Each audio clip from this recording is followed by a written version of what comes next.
Hello, namaste, and welcome back to Mindful Samvad with Pabi. If you are joining for the first time, I want to welcome you to a space where we explore mental health, anxiety, overthinking, and healing through books. This channel is not about quick fixes, it's all about understanding our minds with kindness and honesty. In this series, we are exploring mental health, mindfulness, and overthinking through a book, Can't Stop Thinking by Nancy Colier.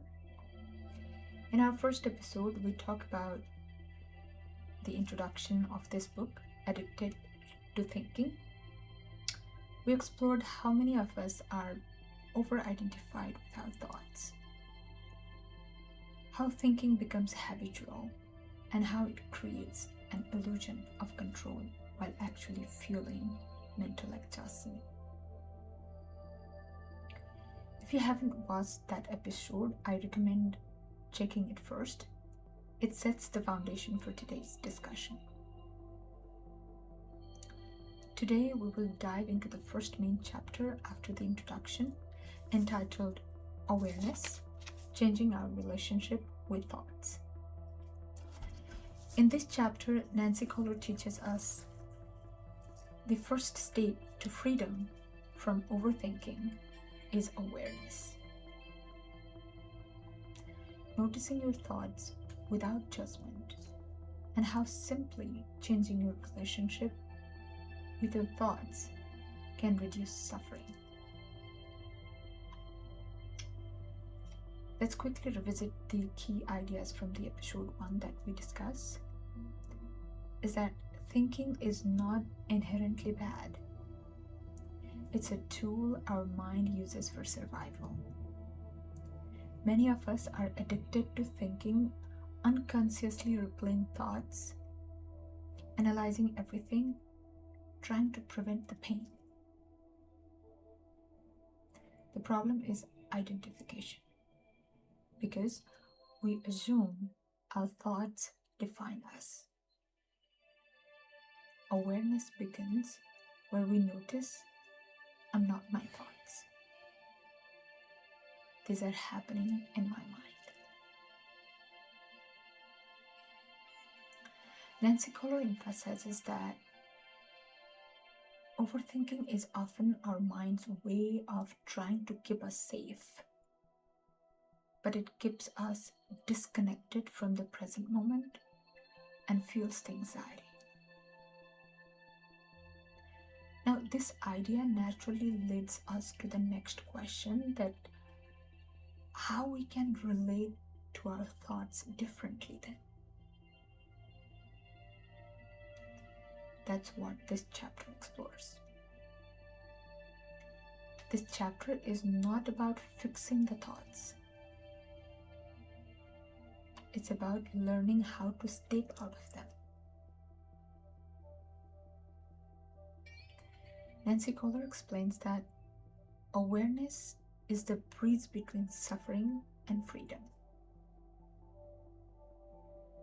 In the first episode, we talked about how many of us are trapped in non-stop thinking. Today, we will discuss on how we can step out of that thinking for the peace of our mind.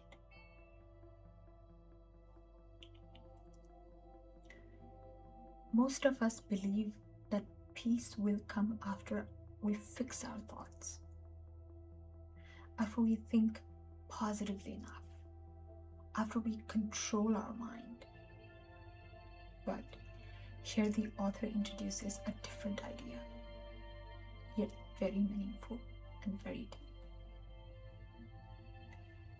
Peace does not come from winning the battle with thoughts. Peace begins when we step out of the battle altogether. What does stepping out means? That means not arguing with thoughts, not trying to change them, not trying to control them, simply seeing them. When we step out, we discover that our well-being does not depend on correcting our thoughts. This is the first doorway to peace of mind. The author explains the awareness is not thinking about thoughts.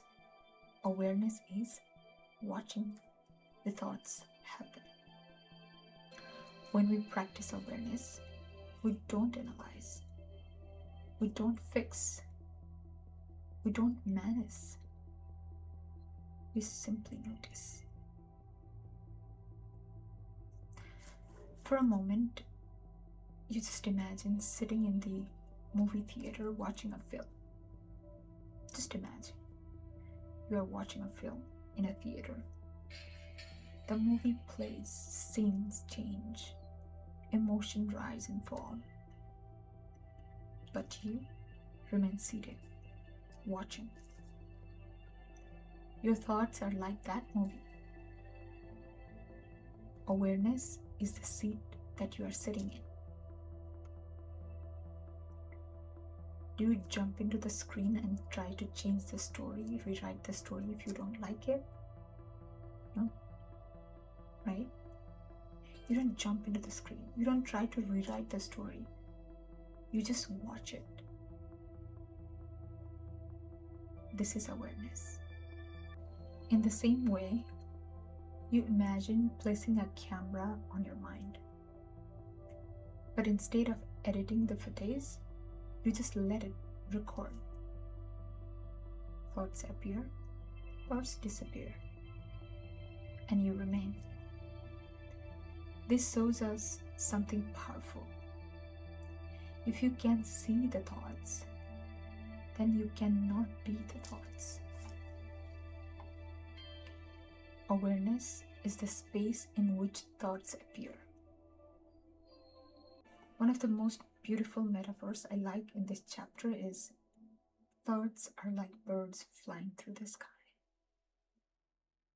Some birds fly slowly, some quickly.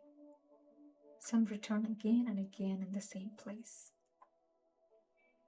But the sky does not chase the birds. It does not stop them.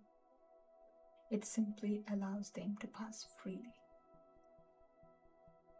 In the same way, thoughts come, thoughts go. Awareness remains open and unchanged.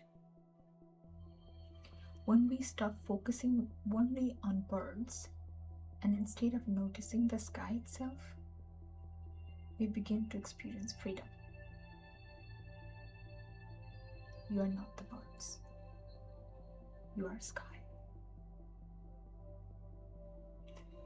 The author now introduces the core awareness practice here. Awareness in its simplest form means noticing what is happening right now without any judgment. This can include thoughts, sensation, emotions, the body, the environment. The goal is not to understand why something is happening. The goal is simply to notice that it is happening. Curiosity and friendliness are the key. Now let's gently move into the practice as suggested by author. If you are able to sit comfortably, close your eyes if that feels safe, or soften your gaze. Take a slow and deep breath. And another. Now bring your attention to your breath. Let your attention rest on the physical sensation of breathing. Notice where the breath feels most clear. It does not matter where, nose, chest, or belly. Just feel the movement. There's nothing to change, nothing to control. Just feel the breath coming in and going out. Thoughts will come, that's normal. When they do, Notice them. Don't follow them. Gently return to the breath. Each return is not a failure, it's a practice. Over the time, this builds the muscle of awareness. If you do continuous physical exercise, over the time it will build the physical muscle, right? Likewise, if you practice this mental exercise, over the time this builds the muscle of awareness. That is the ability to see thoughts without being pulled into them. The author of this book, Nancy Colier, emphasizes the consistency over perfection. You didn't become addicted to thinking overnight, right? So awareness also takes time. Even 5 minutes a day, 10 minutes a day is enough to begin. What matters is returning again and again, not judging yourself, staying gentle is the key. Awareness can be practiced anywhere. Sitting, walking, at work, in daily life. This is not a competition. Every moment of awareness counts because you are training the muscle of awareness. Another powerful practice of this chapter is non-judgmental seeing. Most of our suffering comes not from the experience, but from the commentary about experience. Non-judgmental seeing means experiencing life without immediately leveling it, without deciding if it's good or bad, without adding a story. You see, you feel, you allow. Without judgment, life feels like simpler, lighter, more direct. This practice gently loosens our addiction to thinking. Let's practice one exercise here. Close your eyes. Take a deep breath. Now open your eyes and look around the room. Notice the shape, colors, light, whatever you can see. But don't name anything. Don't analyze. Don't like or dislike. Nothing. Just see. Notice how experience feels without mental commentary. This is awareness in everyday life.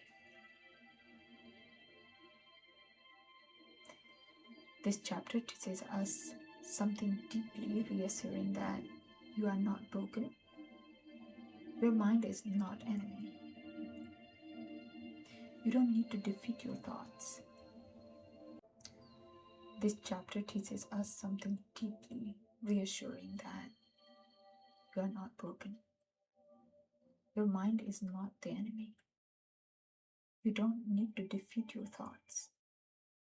You only need to see them clearly. Awareness is simple.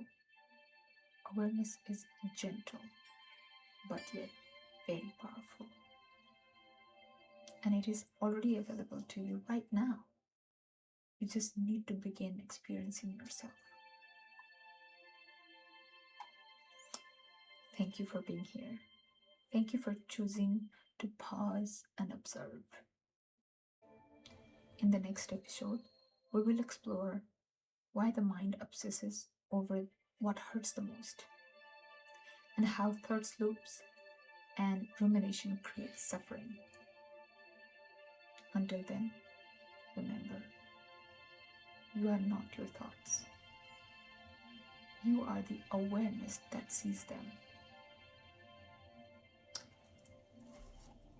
If this episode resonated with you, like the video, to subscribe Mindful Samvad with Pabi, and share your reflections in the comment section below.